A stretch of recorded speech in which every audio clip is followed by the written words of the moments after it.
Magandang gabi po sa ating lahat. Pinagpalang gabi sa panahon ito na nasa mga panahon.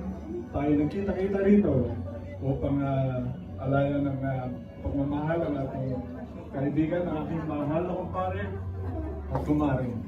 Ako po si Nanding na kami po ay nabuo po yung aming pag-iibigan ba o pagkakaibigan? Nabuo po ang aming pagkakaibigan. Magkasama po kami nagtatrabaho sa Saudi.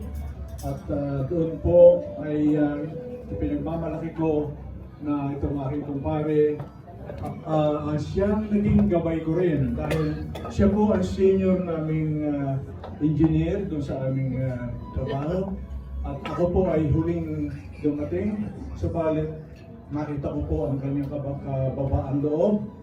Ang kanyang ako po ang tinuturuan niya sa mga bagong trabaho na hindi ko po masyadong alam pa ng mga panahon yon.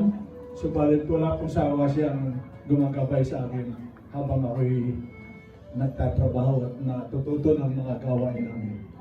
Marami pong alaala sa amin ang aming pagsasama sa Saudi. Nariyan po ang bumuo kami ng mga plano kung paano sa pamilya. Palagi po namin topic ang pamilya. At alam po namin na ang aming paghihirap ay magbubunga ng gantimpala.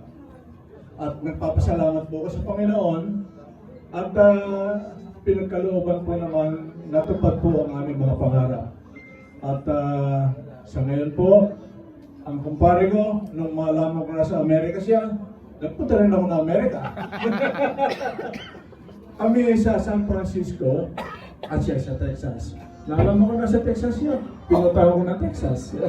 Kaya ganun po ang aming naging pagkakaibigan at nagpapasalamat ko sa Panginoon. Kalooban pa kami ng mahabang buhay. Siya po 80, ako po ay mag-82 na ngayon. Kaya bonus na rin po.